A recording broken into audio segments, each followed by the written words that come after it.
For many, protective equipment is a necessity. For others, it is an annoyance. But for some, it is part of their identity. You wouldn't know who they were apart from their armor. It is what makes them unique. It's how they stand out from the crowd. For these titans, their armor is not simply a safety measure. It is an extension of themselves. No less important than an arm or a leg or any other body part. And in some cases, even more important. It's more than simply blast-resistant material to deflect an enemy onslaught. It's a symbol, a message, if you will, one that communicates more to those who witness it than 1,000 words ever could. You are listening to the Star Lords Podcast.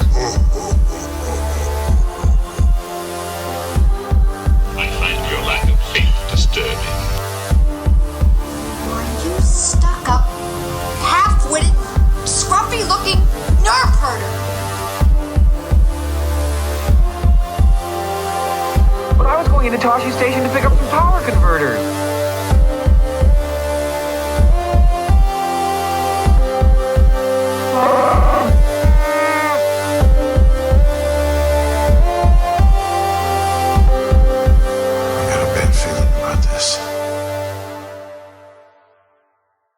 Mandalorian Armour. I adhere to the Res Sonare, the core of what it means to be Mandalorian, a sacred law giving us direction and purpose. Education and armor, self-defense, our tribe, our language, our leader, all help us survive. We must educate our children as Mandalorians, obey the commands of Mandalore, speak Mandoa, and defend our clans. It is difficult to overstate the significance of armor to Mandalorian culture. Indeed, it is far more than a style of clothing. It's etched into the Mandalorian code itself. According to the 6 tenets, or Rezolnare, as it's called in their tongue, is the principles which were expected of all people, and they go as follows. 1. Speak the language. 2. Defense of oneself and one's family. 3. Raise one's children to be indoctrinated in the ways of the Mandalorians. 4. Contribute to the welfare and prosperity of one's clan. 5. Heed the call of Mandalore to raise an army for war. And finally 6. One must wear the Mandalorian armor. There was even a Rezolnare rhyme to help children remember the 6 actions. Education and armor, self-defense, our tribe, our language, and our leader all help us survive. Every point of the code was sacrosanct, and equipping oneself with the armor was just as much a religious act as a practical one. So much so that if a Mandalorian was stripped of his armor, or had it stolen or misplaced, it was one of the greatest shames one could endure. However, prior to some of the more modern versions of the armor, like Boba Fett's Duraplast plated armor, the equipment went through various phases and iterations throughout the Mandalorian's 10,000-year history.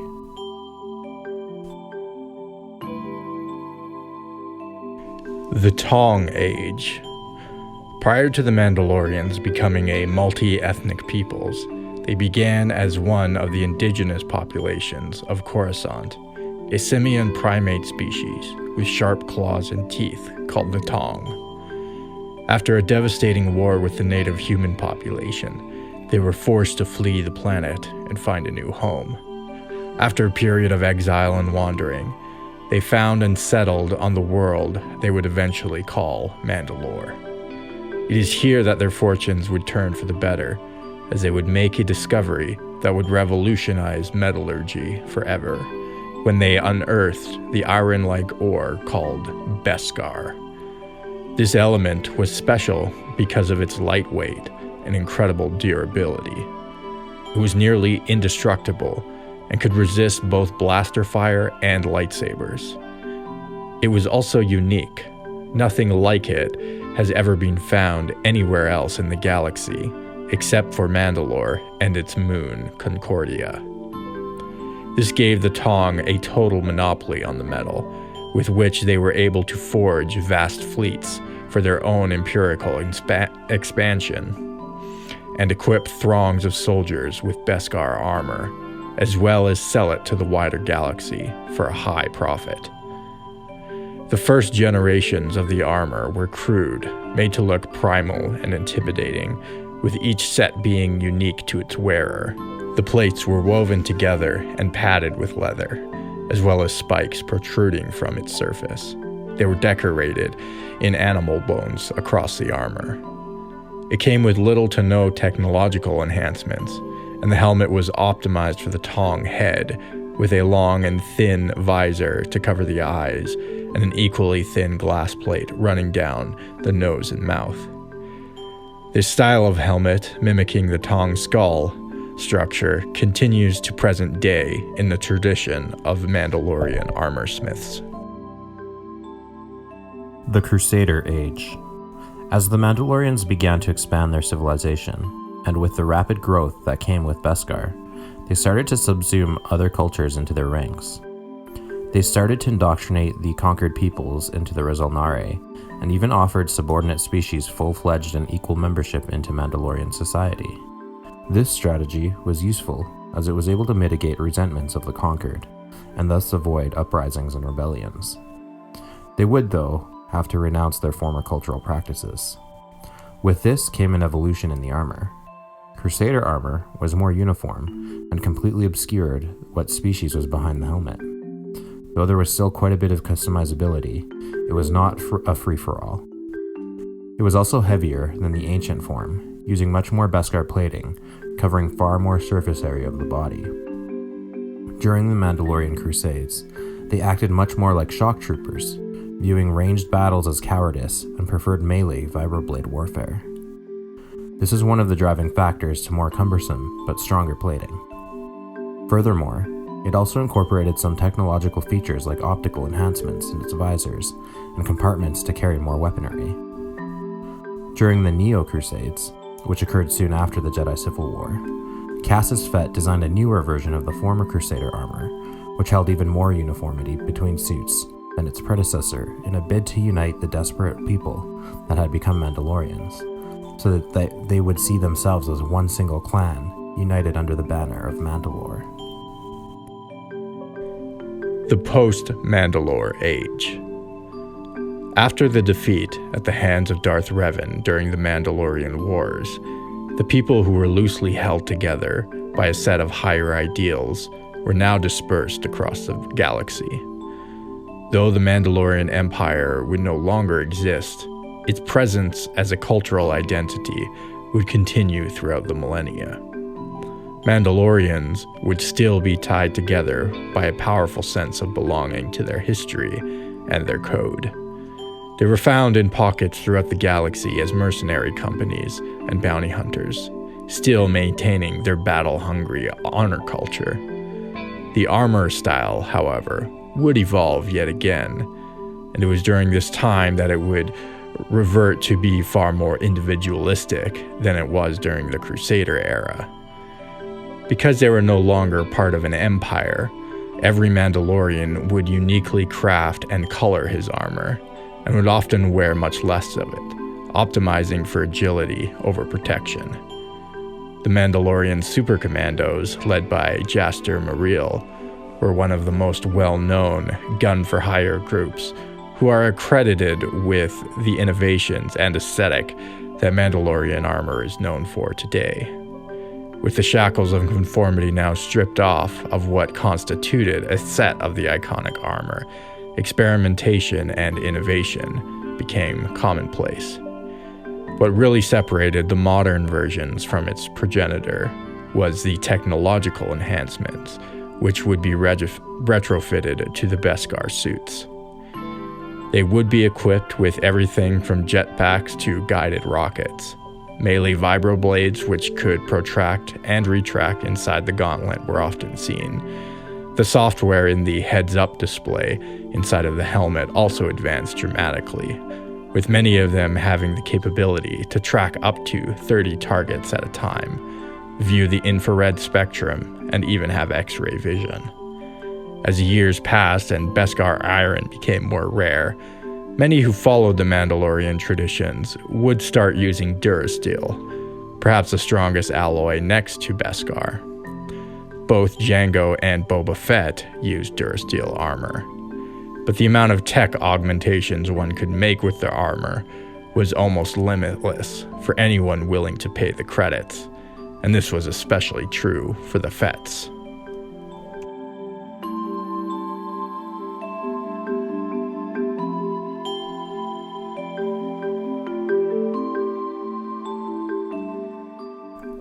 Darth Vader's armor.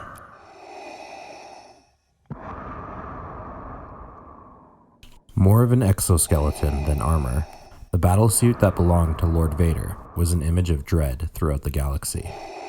The glossy jet black helmet, long dark cape, and the chilling sound of his respirator inhaling and exhaling was perhaps more recognizable than the Imperial crest itself. It was just as much a life support system, personal computer, and symbol as it was protective clothing.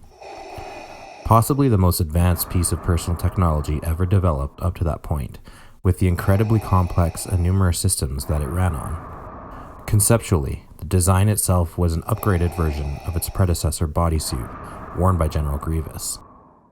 Despite its capabilities, however, Vader himself was not very impressed with it, believing much of the systems in it to be crude and far from the cutting edge.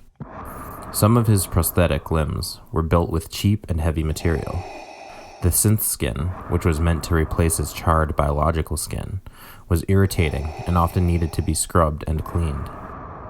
The suit itself was cumbersome and inflexible, weighing in at 265 pounds, a far cry from what he was used to in his former life as Anakin Skywalker. The only way he was able to even wield the armor in battle was through the Force and the assistance of his mechanical limbs. Though it did offer a great deal of protection, and he couldn't have survived without the breathing apparatus, it felt to him more like a prison than an enhancement, which was supposedly to help him reach his full potential. The Dark Lord wondered to himself if the suit was intentionally designed in such a way as to be Palpatine's leash to keep the dog at heel. The aesthetic of the armor was modeled off the ancient battle armor which was worn by Sith Lords in the old Sith Empire prior to 4000 BBY. In that day, they wore bulky, heavy armor that could deflect most blaster fire and had a menacing appearance that was meant to strike terror in their foes. The Vader suit, however, though heavy, was lighter on plating than its ancient counterpart and outfitted with far more technological enhancements. The armor plates were made out of an alloy that mixed Durasteel, obsidian, and plasteel to be maximally protective while not being unbearably heavy. Covering much of the armor was a fibrous black padded multi-ply body glove. Its appearance was deceptive though, looking like nothing more than a typical body glove worn by stormtroopers. It was in fact highly protective. Built in 10 layers, it had blast dampening material. It was fireproof, regulated temperature, and was hermetically sealed to protect from infection on his open wounds. A product called Rayflex, cellular padding, was built in the first layer and was basically a light armor in and of itself. The outer layer of the glove was a rechargeable energy suit that helped to absorb energy weapons. His cape, though light, was constructed with armor weave, a material often employed by bounty hunters for its good weight to protection ratio. Though not as strong as his body glove, the cape was able to absorb blaster fire and even lessen the blow of lightsabers. In the event he was in the situation where he was under heavy fire and could not reasonably protect himself with the Force or his lightsaber, he would be able to wrap his body with his cape to lessen the damage. His gloves were a variant of Mandalorian Crush Gaunt, made out of Beskar, which were incredibly strong and could resist lightsaber strikes. They also had the added benefit of augmenting the wearer's strength. His Durasteel boots were outfitted with a ferromagnetic core that, when activated with a control in his mouth, would enable him to easily walk on surfaces in low to zero gravity environments. The chest box that covered his torso was a primary computer which helped to regulate Vader's cardiopulmonary and neural systems, without which he could not survive. Should it be destroyed or stop functioning, his lungs and heart would stop within minutes. Throughout the suit were wires that connected to the unit, acting like a central nervous system, warning of damage to the suit or system failures. It also had the ability to regulate temperatures, even enabling him to walk the surface of Hoth with no additional layers. The battery inside of the chest box was powered with the impulse generators laced throughout the inside of his armor, which stimulated his extremely mangled muscles, granting him far more physical strength than the average man. The visor equipped in his mask also helped to dampen excessive light, which could further damage his already half-destroyed retinas. Among other things, it also gave him the ability to see the ultraviolet spectrum, night vision, and a number of other features like environmental data object identification readouts. The helmet and mask even assisted his hearing, which was also badly damaged on Mustafar. Though his sense of smell was one of the few senses which wasn't affected by his injuries, the mask gave him heightened olfactory abilities, even being able to block out and isolate specific scents. Suffice to say, Darth Vader could not have function in any way, much less survive, without his iconic suit of armor. Because of this, it was the perfect ploy for Sidious to exploit Anakin's force powers and tactical prowess, while keeping him in check as to not present a threat to his own position of power.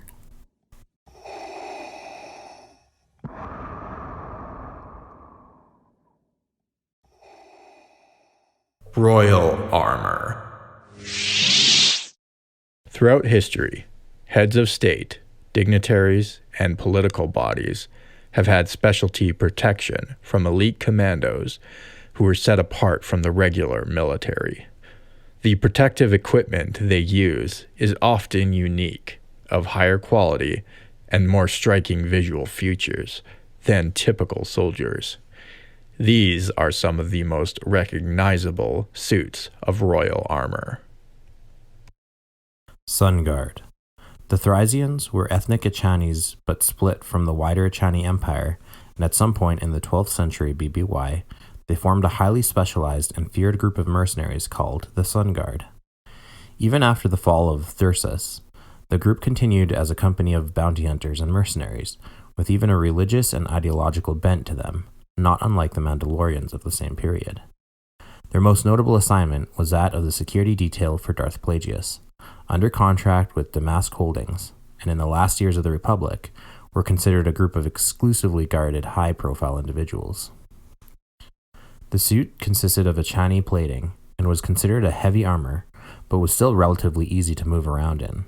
In the more modern iterations, the helmets resembled that of the Mandalorian Crusaders and were outfitted with a macrobinocular scope, as the Sun Guard were well known as excellent marksmen and snipers. The most common color was black, but it was not unheard of to see them in suits of gold or silver. Senate Royal Guard. The security detail assigned to the Republic Senate had a tradition on Coruscant dating back thousands of years, probably going through various aesthetic changes in that time. However, before they were eventually phased out by Palpatine during the Imperial period, they were known as donning long blue robes and a ceremonial Spartan-looking helmet while on the Senate grounds that was said to be inspired by Mandalorian armor.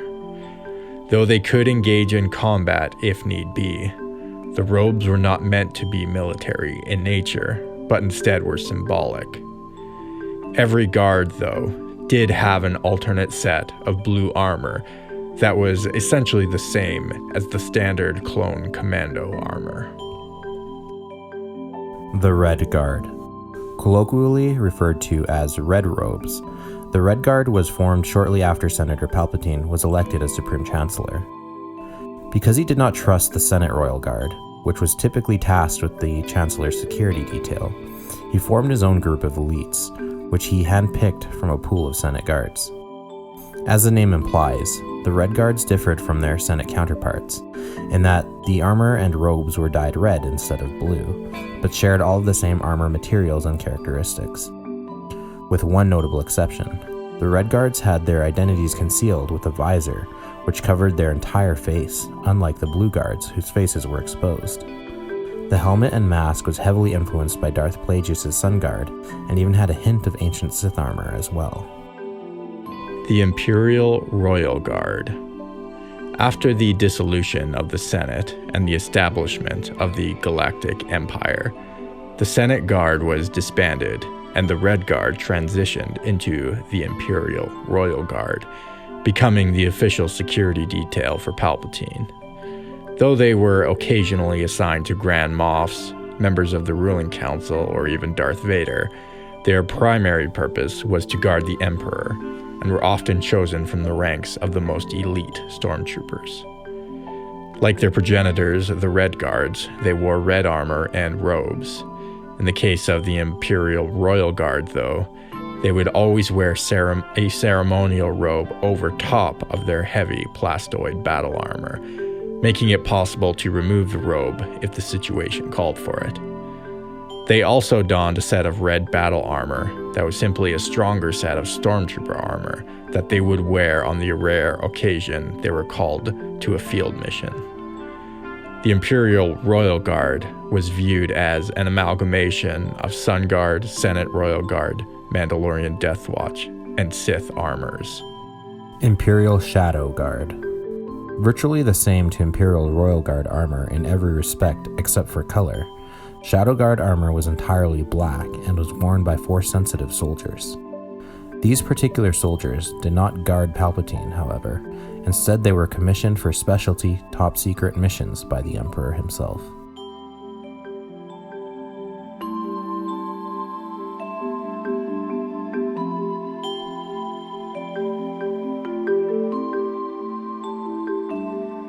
Welcome aboard the Millennial Falcon. This is Jordan. This is Christian. Thanks for joining us again. We are here once again on Coruscant at the Armor Museum. Oh. And we have just done a beautiful and wonderful tour of all the ancient armors that have replicas, of course, because, you know, Darth Vader's armor, no one has the original. Yeah, it got torched. Allegedly, but some people claim they do.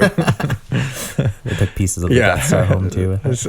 Some people claim, but I think they're fakes. So anyways, hey, if you like the show, make sure that you check us out on social media. We are on Twitter, Instagram, Facebook, and Discord. Connect with us if you have any thoughts, complaints. We won't listen. No, I'm just kidding. We might listen to them.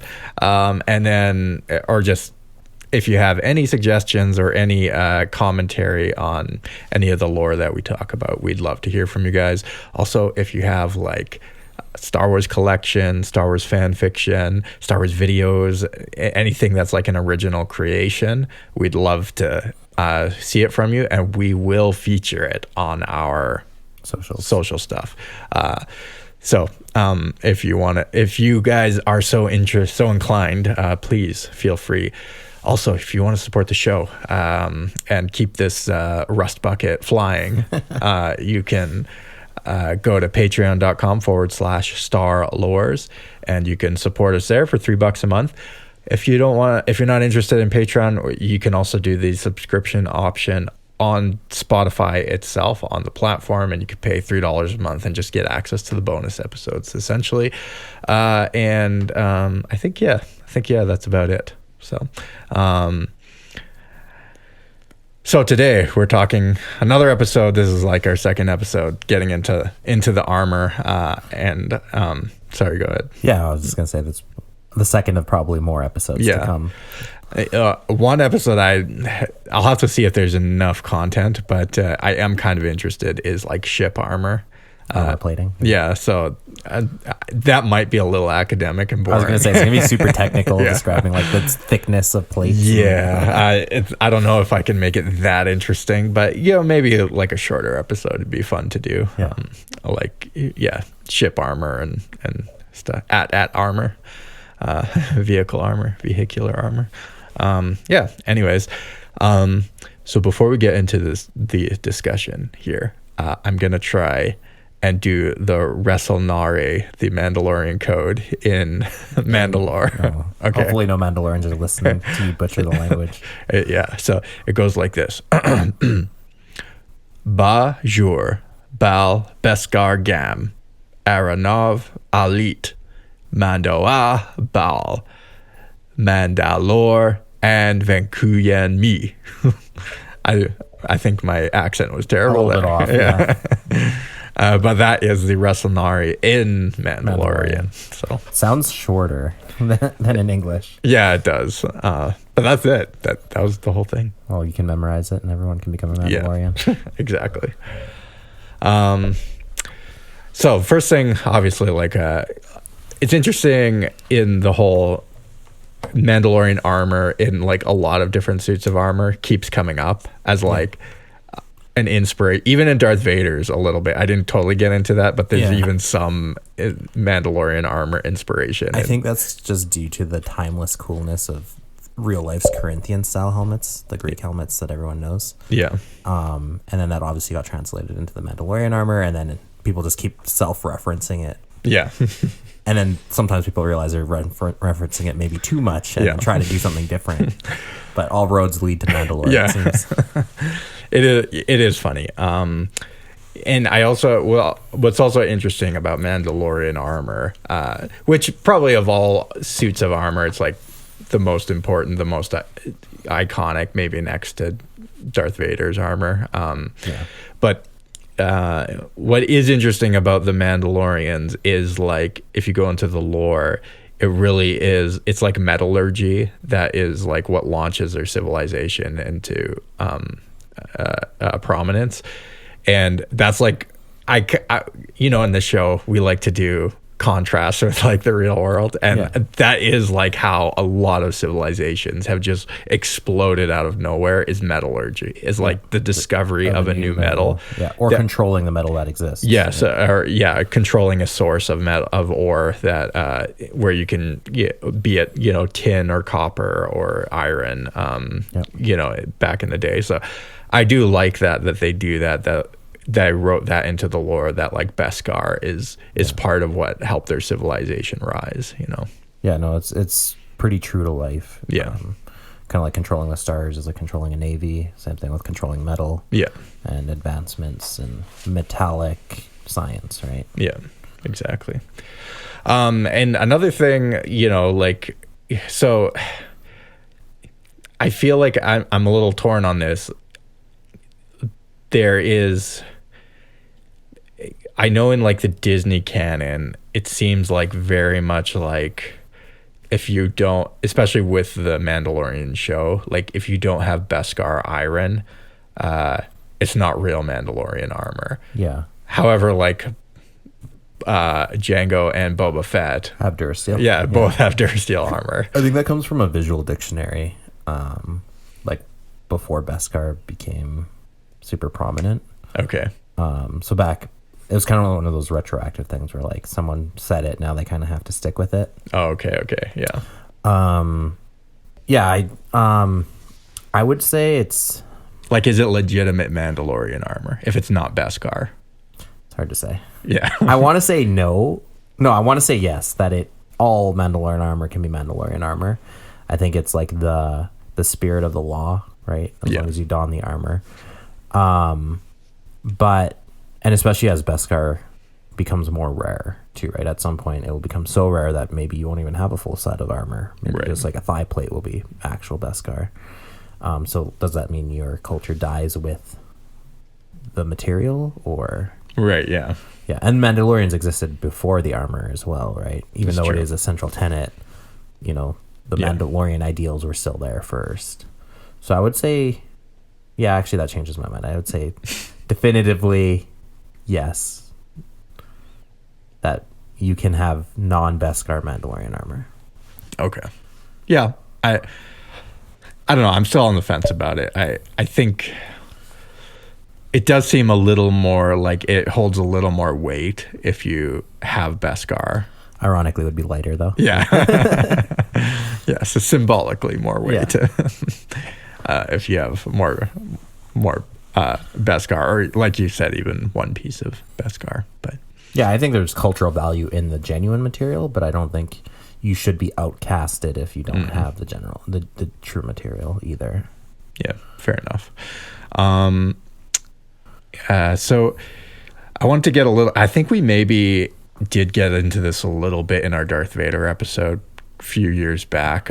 People can go back and look at that. I think it's like episode in the teens or something, maybe the 20s. Just search Star-Lord's Darth Vader, and you'll find it. But it's the whole thing about Sith alchemy in Darth Vader's armor. I couldn't find any sources that confirm this. Yeah, I think it's one of those things also that but people seem to keep like assuming that there's alchemy it's involved. imbued with Sith alchemy. Yeah, I think it's one of those things that like authors just throw out there as an assumption. It happens a lot with Sith alchemy. It's never detailed. It's like this item has Sith alchemy and this object that Sith use has Sith alchemy. And it could even be in, let's say, on a very base level, like maybe they imbued it with magics while they were crafting it. It doesn't have any kind of like, it strengthens the metal that's already there. So like it wouldn't glow or do anything like fantastical, or at least anything you could perceive as fantastical, but maybe it's like stronger than it would otherwise have been with or magic. You know, if someone tries to use a force on him and it repels other magic, quote unquote, magic abilities, right? Yeah, I think you could do even a little bit of headcanon too, like, because Vader's always using the Force. There seems to be some indication that he uses the Force to help him move, even in his armor. And also just like sort of that dark side energy all the time, like the hate is always running through him. And so like I know like in the Disney movies, there is sort of this thing with Darth Vader's helmet where Kylo Ren has the helmet, but it's like he can like hear Darth Vader's voice through the helmet, you know, that there's almost becomes like a channeling item. Yeah, exactly. Which makes no sense if you realize that Anakin's spirit should not be corrupt, but whatever. Yes. Ignoring the entire plot of episode 6. That's right. But yeah, it does seem to be almost like a haunted item, you know, and so I do wonder if just by like virtue of who he is and him using it like taints it. Yeah, could it be like almost but through osmosis some sort of like Sith alchemy, you know? Yeah. I mean, that's headcanon on my part, but yeah, no, I think obviously alchemy being pre-scientific, you can always like quote unquote magic it away, right? Yeah, it's just a general vague magicness about it. Yeah, maybe it inspires more fear or terror into people.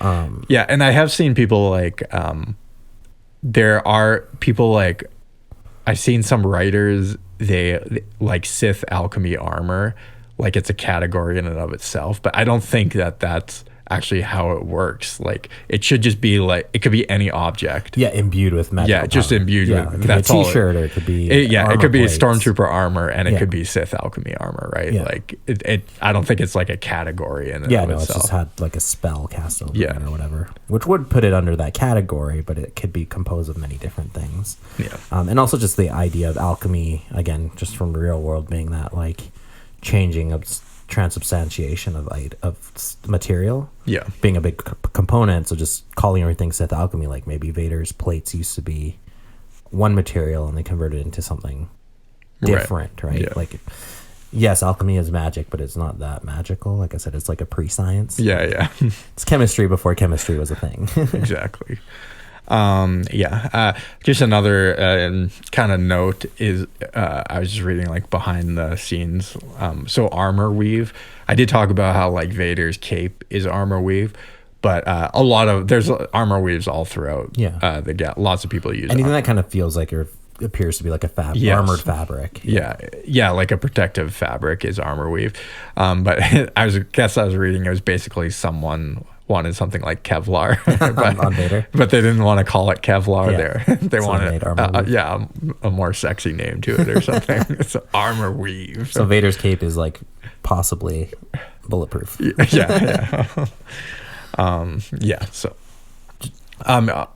you wanted to, so sorry, going back to should have brought this up during the Mandalorian part, but you did want to make up a point about Crusader armor. And it in the comic books of Knights of the Old Republic, a lot of the Crusader armor, is more focused on an element of conformity, but there's also a lot of variation.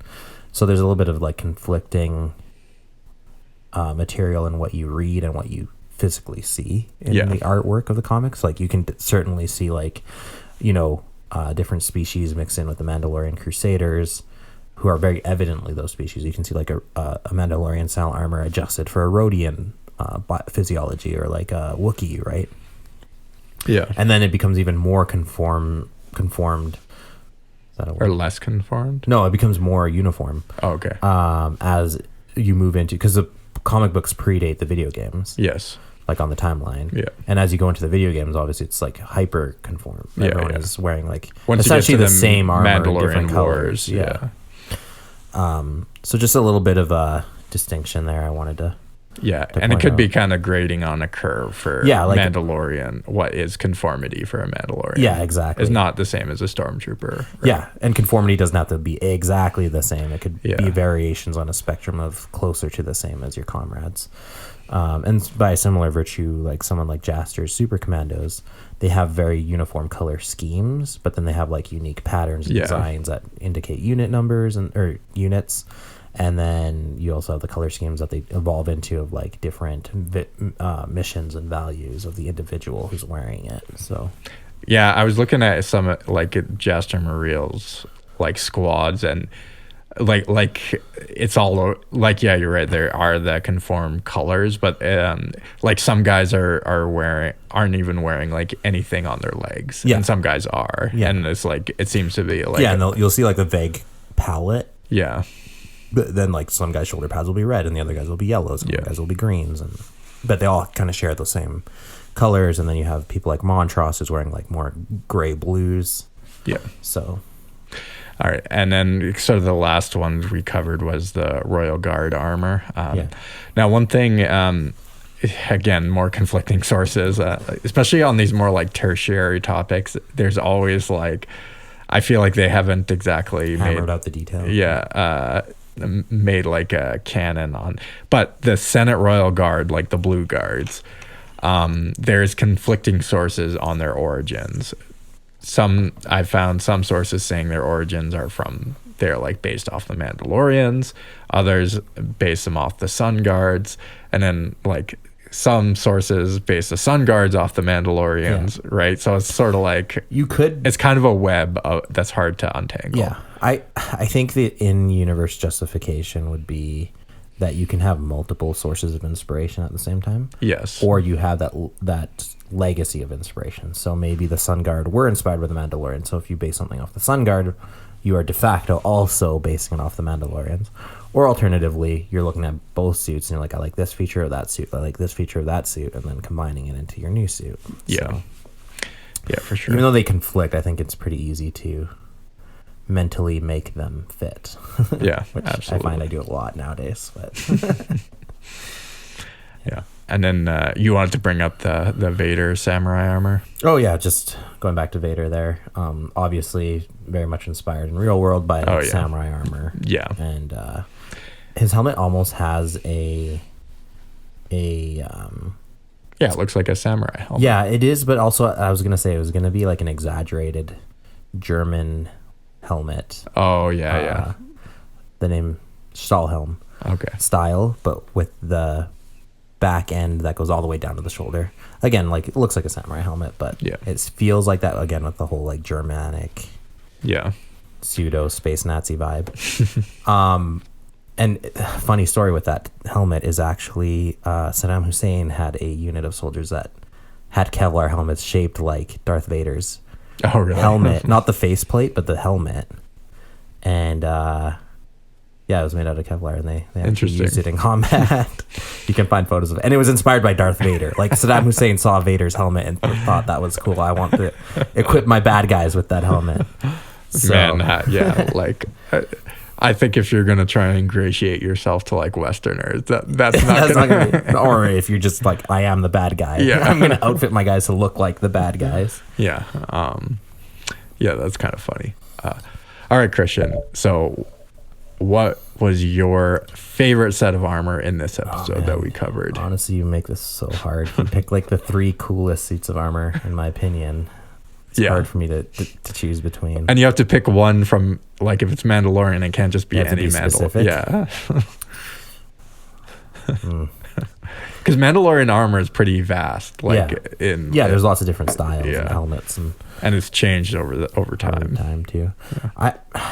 Darth Vader has always been my favorite, like growing up, ever since I first saw him on screen.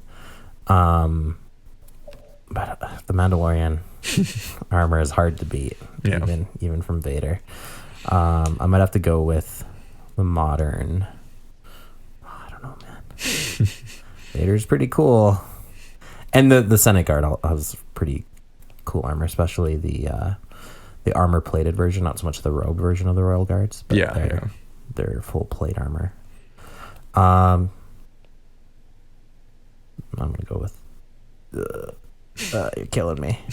Mandalorians. Okay. Go with Mandalorians and modern like modern Mandalorian. Yeah, like Jango Fett. Like more full head to toe. Because even Boba Fett's missing like a lot of the leg armor. Right. Yeah. But I like Jango in like the full suit. But color scheme would probably be like Boba Fett or Jaster's Super Commando color scheme. Yeah. I think for me, I think it's just sentimental is the Imperial Royal Guard armor. I've always loved just like the popping red color. Yeah. I just love. I don't know. I love the aesthetic of it. Yeah, no, it's sick. That's why you make it so hard to choose, because that's my third favorite armor too. So it's like picking from the. Yeah, there's a lot. If you guys go out and look online, even like the Sun Guard armor is pretty cool. I really like that too. There's a lot, and I even like the Imperial Shadow Guard armor is pretty cool. There's not like a whole ton of info on it, but it's just like a cool concept having like a black red guard, you know. So it's on that note, I always found those helmets, as cool as they look, a little bit hard to think of as in practical terms. It seems like turning I know it almost doesn't look like there's a neck at all. You're right about that. So it loses points for functionality. True. Well, anyways, I think that was good here at the Coruscant Museum of Armor. I'm sure we'll be back again. Yeah, we shall. All right, we'll see you guys later.